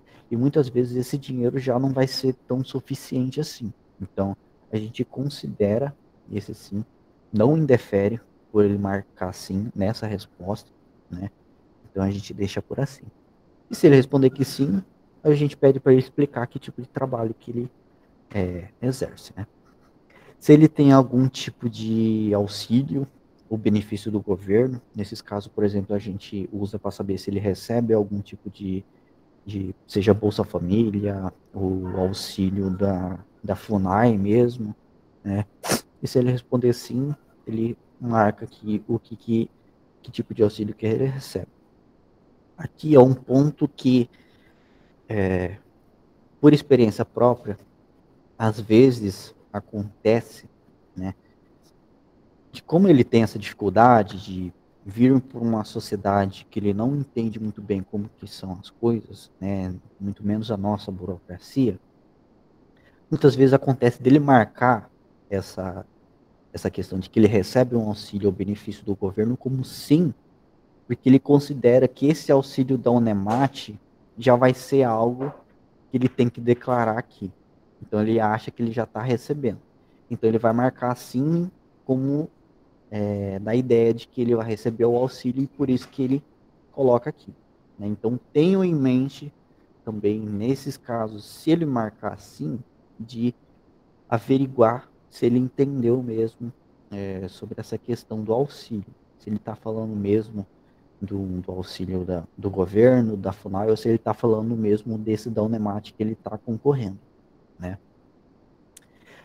E por último, vai ter a pergunta sobre a quantidade de renda que ele teve nos últimos 3 meses, para a gente entender um pouco como que foi essa jornada dele antes dele fazer esse pedido de inscrição. Né? E por isso, né, finaliza com a assinatura dele e tudo mais, normalmente reforçando para vocês se atentarem às datas dos documentos, né, tudo certo. E com questão aos documentos, acredito que seja isso. Novamente, digital lá tem muito mais detalhado, né, tudo certinho, onde vocês conseguem e tudo mais. Depois eu mostro no... Aliás, eu posso mostrar até agora, né? Para que fazer depois? Vou colocar aqui. Vou mostrar para vocês onde que vocês encontram esses documentos, né? Que a página inicial da Unemat, né? Vocês vão ali em Pró-Reitorias, Assuntos Estudantis, que é a PRAE, né? Vocês clicam ali, eles vão levar vocês para esse acesso rápido, vocês vão em Bolsas e Auxílios, Auxílio Alimentação Indígenas Aldeados, né? Aí aqui vai ter. Esse aqui vai ser para os editais complementares de convocação, então quando a gente mandar os pedidos deferidos para pagamento, a gente vai publicar aqui, né, para vocês ficarem sabendo também. Esse aqui é a abinha do edital, onde vocês vão encontrar o edital especificamente, né? E aqui, nessa abinha, vai ter os formulários, onde vai ter o anexo 1, o anexo 2 e o anexo 3, para vocês completarem, ou para o aluno completar e anexar lá junto da inscrição. Esse anexo 4 é do termo de desistência do indígena, então se ele entrou em uma bolsa estágio, ou se ele vai trancar a matrícula, ou qualquer outro motivo ele queira desistir da bolsa, né, ele assina esse anexo 4 e manda para o CAEST e acontece todo o trâmite depois. Então, assim que vocês encontram estes documentos, né? Com base nos documentos, alguma dúvida, né, de vocês aí que vocês vão mexer, tudo mais?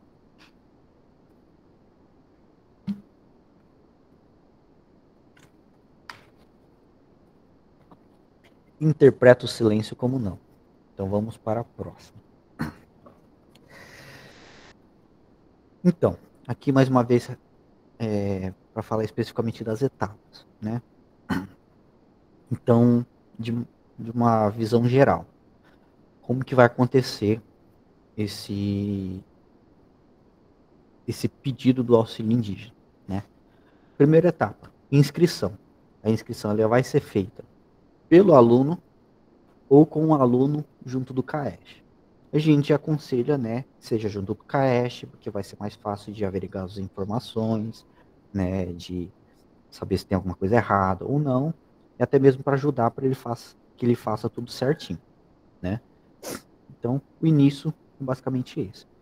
Fez a inscrição, né, e tudo mais, vai responder o questionário socioeconômico, inserir os documentos, né, necessários, né, tudo mais. Caso o aluno ele fez sozinho, né, aí essa parte de analisar o questionário, os documentos, vai entrar na parte do CAESH também, né. Analisado o processo, né, se está favorável ou se está indeferido, já tem alguma coisa que impede dele ser contemplado com esse auxílio, vocês mandam esse parecer para a gente, para a PRAE, pelo e-mail, lembrando do prazo de 10 dias úteis, né? Que a gente é importante esse prazo, né? Porque esse ano a gente teve uma situação bastante complicada, né? Alguns CAESHs acabaram demorando um pouco mais para fazer essas análises. E quando eles acabaram enviando, né, os auxílios já tinham, já não tinha mais vagas para o auxílio, né? Então esses alunos, acabou que a gente conseguiu consertar depois, mas esses alunos acabaram que quase ficaram sem um auxílio indígena por conta dessa demora, né? Então por isso que a gente reitera que estejam sempre olhando, né, se tem algum tipo de pedido, façam uma análise o mais rápido possível e mandem para a gente para que não aconteça desses problemas, né? Foi enviado, né, o parecer favorável ou desfavorável para a gente vai fazer uma segunda análise desse pedido com base na análise de vocês, né, e vai publicar o resultado no edital complementar, né, então vai estar lá o nome, que campus que ele é, se ele foi indeferido, se ele não foi, né, e a gente passa até o ofício de posterior pagamento para os campos, né. Aí depois vocês vão ter que criar um ofício na qual o aluno todo mês ele vai ter que assinar o recibo dele lá, né, para continuar recebendo. Sem o recibo assinado no mês ele não recebe, né. Então isso é necessário para garantir que ele esteja também cursando, né, não só aceite o auxílio e vá embora simplesmente, né, para a gente ter esse controle. E basicamente são essas as etapas. Como eu já disse antes, das observações importantes, atentar para as datas dos documentos, né, para ver se não está no ano anterior, né, atentar para os prazos de 10 dias e para essa assinatura todo mês do recibo para ele conseguir receber esse auxílio, né? Então, se ele não apareceu, entra em contato com ele, fala, explica por que ele tem que ir lá e tudo mais. E sobre o auxílio indígena, basicamente é isso, que esse era o mais complicado, né? O próximo vai ser mais fácil. Alguém tem alguma dúvida quanto a isso? Alguma?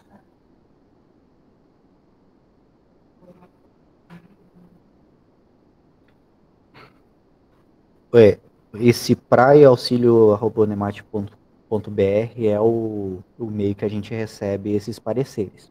Então esse é o e-mail que vocês vão mandar, né, pra gente. Isso aí. Praia Auxílio? Não é o nosso, não. Praia Auxílio. Não, ué. Mas é, ué. Ah, tá. Tá. Entendi. É que o nosso e-mail é isso aqui, ó. Deixa eu verificar aqui. Tá. É que ele é trocado, né? Não é praia auxílio, é auxílios praia, né? Esse de baixo aqui, auxiliospraia@unemate.br, é o nosso, que a gente recebe esses pareceres do auxílio indígena. Novamente, alguma dúvida, alguma pergunta ou coisa do tipo?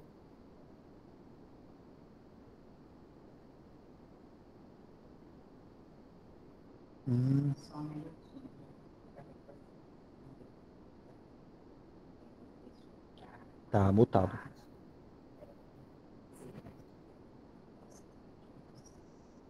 Tá mutado. Pessoal, eu mandei um pouquinho antes aí o e-mail praia@unemate.br e o telefone da assessoria técnica. Para quando vocês tiverem alguma dúvida sobre auxílio eventos, sobre seguro, sobre qualquer outra ação, vocês podem mandar ali. Aí quando for sobre, em específico, auxílio moradia e alimentação, o edital específico, o edital para indígenas aldeados, aí é nesse que o Vinícius mandou para vocês, tá? Auxílios.praia. Os demais podem ser comigo ali naquele telefone que é o que eu utilizo da assessoria técnica. Só para deixar reforçado aí para vocês. Muito obrigada. Bom, vamos aqui para a próxima, que é o nosso querido auxílio emergencial. Esse aqui é um pouco mais simples, né? Só tem algumas ressalvas.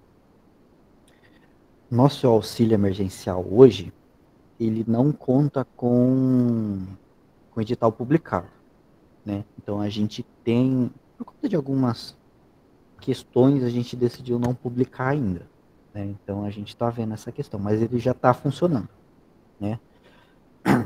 Principalmente com base nos orientativos e com as resoluções. Mas basicamente, o que é o auxílio emergencial, né? O auxílio emergencial, ele é, como o próprio nome já diz, um auxílio para emergências, né? Então, o aluno que ele está passando por uma situação complicada, crítica e principalmente imprevisível, né? A gente atribui esse auxílio a ele. Como assim uma situação imprevisível ou crítica, né? Por exemplo, eu tive que fazer uma cirurgia e eu estou impossibilitado de trabalhar por causa disso e por isso que eu não tenho mais renda. Já entra como um recurso do auxílio emergencial. Minha casa pegou fogo, eu fui atropelado, sei, essas situações assim que fogem do controle, né, que podem acontecer a qualquer momento, que atrapalham a pessoa na questão da vivência dela e principalmente na renda, né.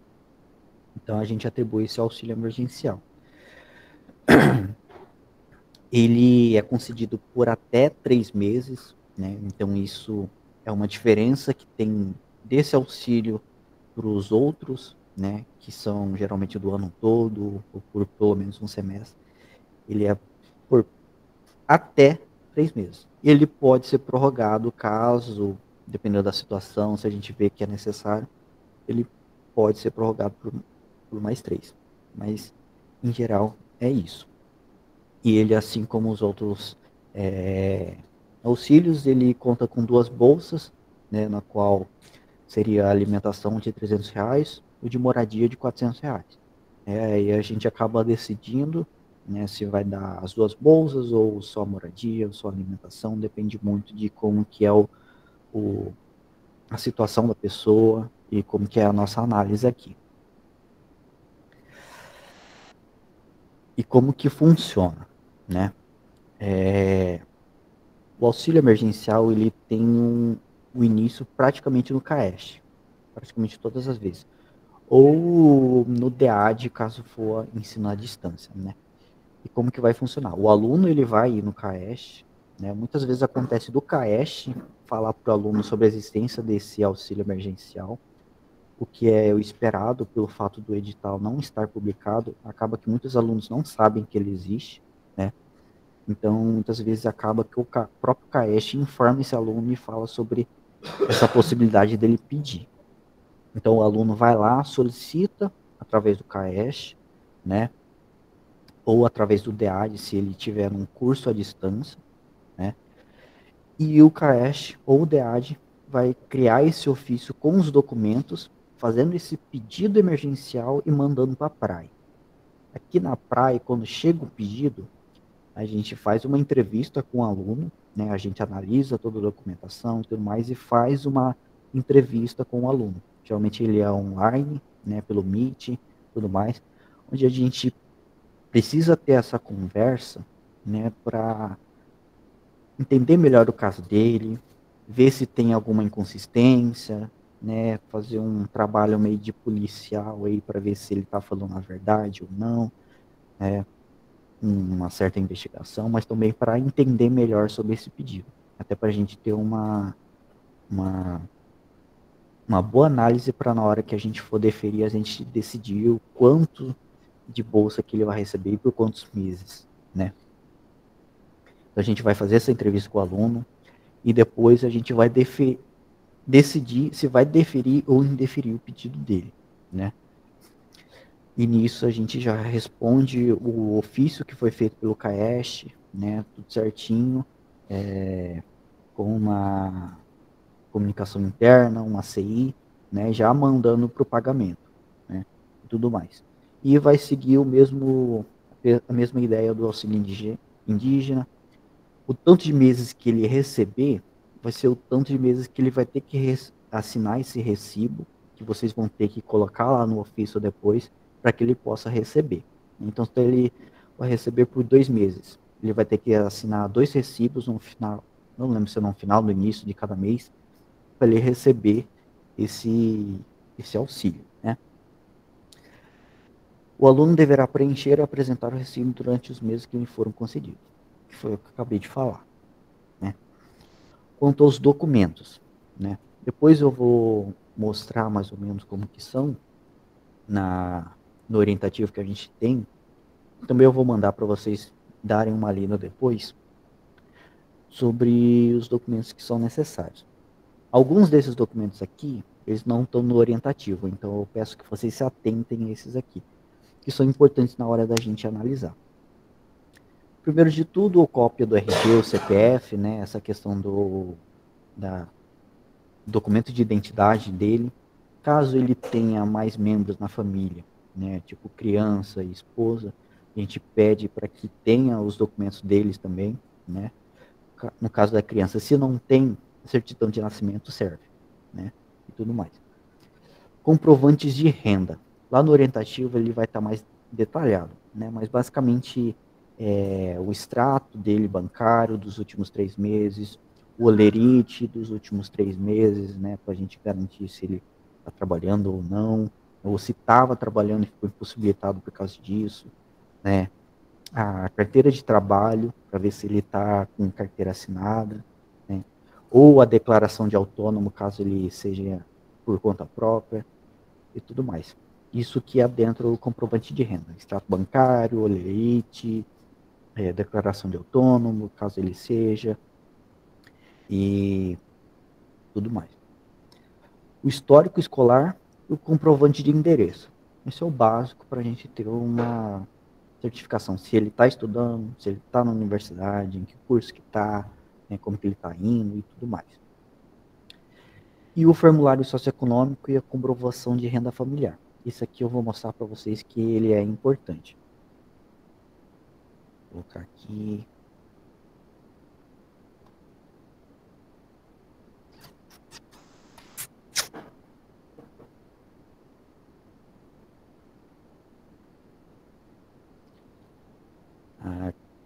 Aqui, né? Temos aqui, esse é o formulário socioeconômico, ele está lá no orientativo para vocês poderem pegar, né, e completarem com o aluno, ou mandar para o aluno completar, né. Aqui ele vai basicamente colocar todos os dados pessoais dele, né, o nome do estudante, CPF, RG, data, o telefone para contato e o e-mail. Esses dois aqui, o telefone para contato e o e-mail, são importantes também, porque é a partir desse aqui que a gente marca a entrevista com o aluno. A gente marca diretamente com o aluno, né, para o dia que vai ser feita a entrevista e tudo mais. Então é sempre bom ressaltar que eles olhem principalmente o e-mail institucional, né, porque geralmente a gente manda por lá. Aí o curso, o semestre que está, o turno do curso dele, né, aqui os dados bancários que são necessários, né, caso ele seja, o pedido dele seja aceito, é preciso esses dados, né, para que depois o financeiro consiga mandar certinho para a conta dele. O endereço atual do estudante, né, alguns dados do pai, da mãe, né, assim como a renda deles também, que ajuda a gente a entender. E aqui no final vai ter essa parte. Registre as informações que julgar necessário que não foram contempladas nos itens anteriores do questionário. Nessa parte aqui a gente pede, e vocês pedirão também, para que o aluno ele escreva o motivo dele estar pedindo, né? Então aqui ele vai contar para a gente de modo escrito, basicamente, o porquê que ele está pedindo o auxílio emergencial. Isso facilita para a gente entender melhor o caso dele depois, até mesmo para fazer mais perguntas depois para entender melhor, né? Esse é o formulário socioeconômico.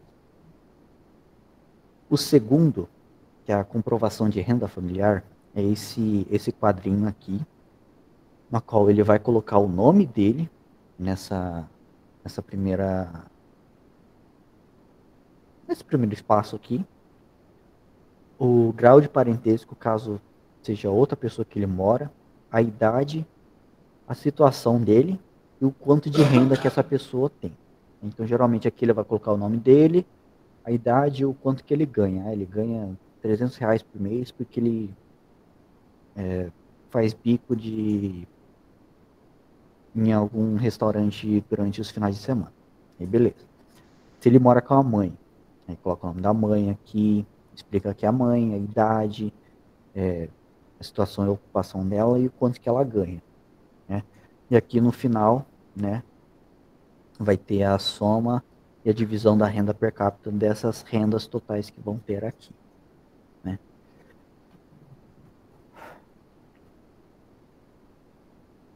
Deixa eu voltar aqui. Com relação a esses documentos, vocês têm alguma dúvida?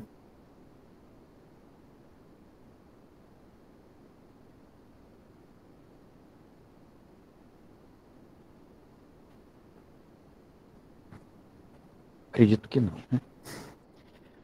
Vinícius, as dúvidas surgirão no processo, pode ter certeza. Eu tenho certeza disso. Aconteceu muito comigo na hora que eu estava aprendendo todas essas questões. Mas conforme as dúvidas forem chegando, vocês podem mandar mensagem para a gente, né? Para mim especificamente também, perguntando sobre essas questões, que a gente vai fazer o possível de responder tudo certinho, tá bom? Vinícius, levantou a mão? A minha dúvida era quanto a uma documentação já posterior, que eu estava vendo se ia aparecer ali. No caso dos termos e recibos, porque a gente tem acesso lá, ali não tem um modelo próprio para o auxílio emergencial.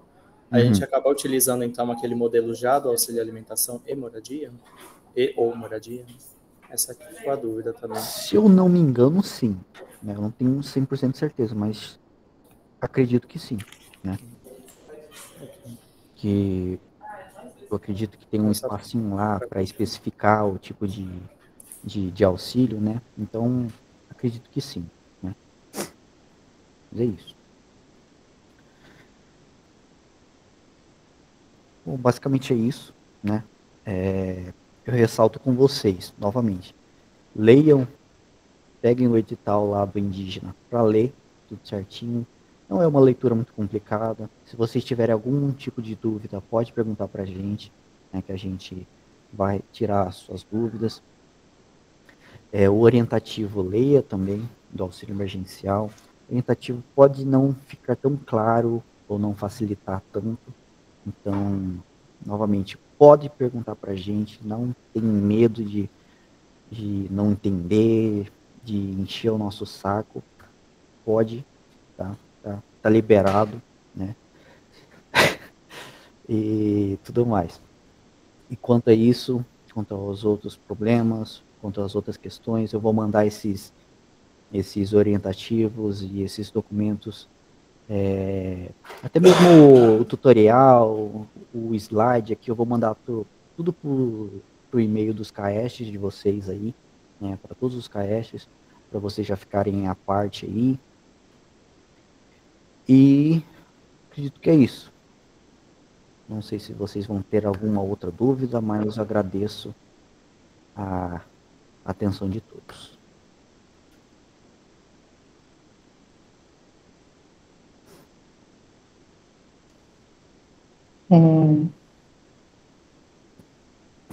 Assumindo toda a imagem aqui.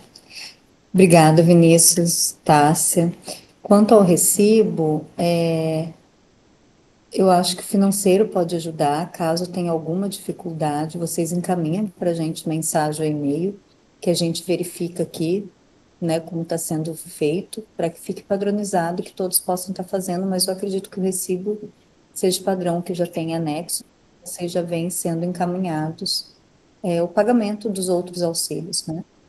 E no caso do emergencial, a gente sabe que tem situações, até por isso ele é emergencial, de acontecer pós-edital, né? Mas tentem incentivar que esses alunos, eles prestem atenção e acompanhem os prazos, porque acontece muito do edital ter finalizado ali a inscrição e já solicitar um emergencial, para que eles sempre concorram, né? Participem do edital, até por questão de período, porque normalmente o emergencial, né, e aí se eu estiver errado, Vinícius, você me corrige, ele é no máximo 3 meses, podendo se prorrogar uma única vez. Então, pode acontecer de ser ofertado emergencial para esse aluno de um mês, né, sendo que se ele concorrer no edital, ele pode já ter para o ano todo. Então, é muito melhor para quem realmente tem essa necessidade, o edital que a gente tem aberto dos auxílios. Então, o emergencial é exatamente para o que o Vinícius falou. Situação que acontece ali de inesperado, que ninguém estava esperando, e por esse motivo, os meses já reduzido. É só para que a pessoa, naquele período, ele consiga se restabelecer e não desista da faculdade, porque a gente sabe que é uma situação momentânea, que logo ele já vai estar voltando, né? E que isso não atrapalha ali a continuação do seu curso. E o Vinícius se corrigiu no final, né, Vinícius?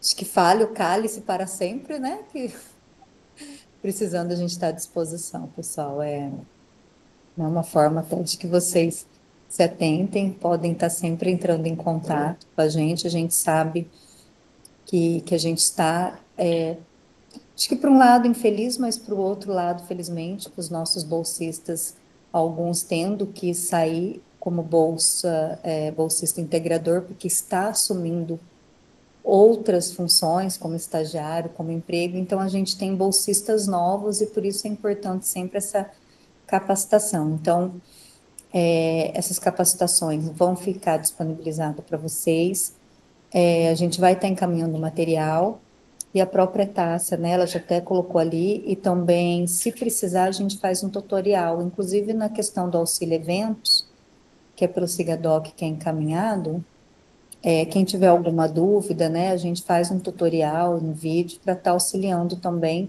todo esse trâmite, porque a gente sabe que hoje, né, na instituição, e não só aqui, em vários lugares, tudo é sistema, é via internet, então, às vezes, pode ter um pouco de dúvida, né, na hora de estar executando. Então, pode estar entrando em contato, que a gente vai estar auxiliando. Em algum momento, se não conseguir ali, né, na hora, a gente procura de que forma pode auxiliar vocês para que tenha sempre essa resposta.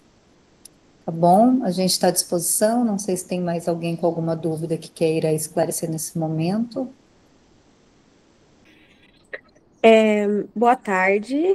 Falei nesse instante com o Vinícius e nem cumprimentei vocês, né? Então, eu só quero justificar mesmo, aqui de Lacerda as meninas não estão participando, porque a gente está na semana de extensão, e elas estão na maior loucura, porque elas fazem parte também da organização dos jogos e também palestras do curso de zootecnia, então elas estão extremamente envolvidas nessas questões. Mas eu quero muito todo esse material, inclusive se a gravação desse encontro de hoje para disponibilizar para elas ficarem cientes e acompanhar também. Eu penso que além do conteúdo, né, para que eles vejam também a gente, porque com essa questão à distância, às vezes fala por e-mail, por telefone, e acaba não vendo a imagem de quem você está conversando, então também acho importante isso, para que saiba ali as pessoas com qual você pode estar conversando. né? Mais alguém? Aproveitando para visualizar, né, para conhecer as pessoas, vamos, quem puder, abrir a câmera, tirar uma fotinha, todo mundo aparecendo em Tá, tempo. me dá um. Peraí, que eu tenho que arrumar meu cabelo, tá? Porque assim, eu trabalhei de manhã, eu tô em casa, eu tô cozinhando aqui, entendeu? Peraí. Pode ir, esperando.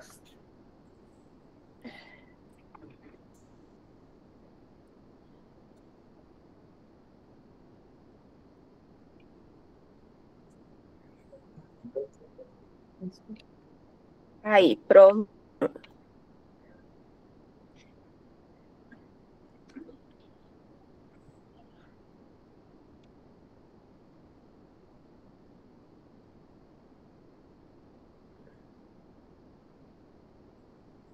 Vamos lá.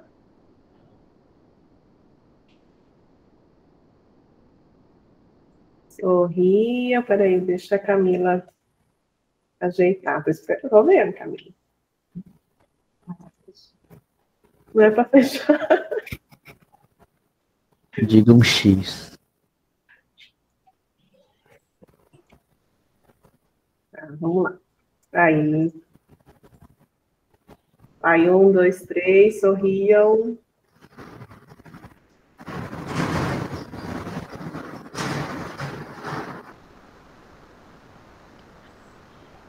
Aí, bonitinho.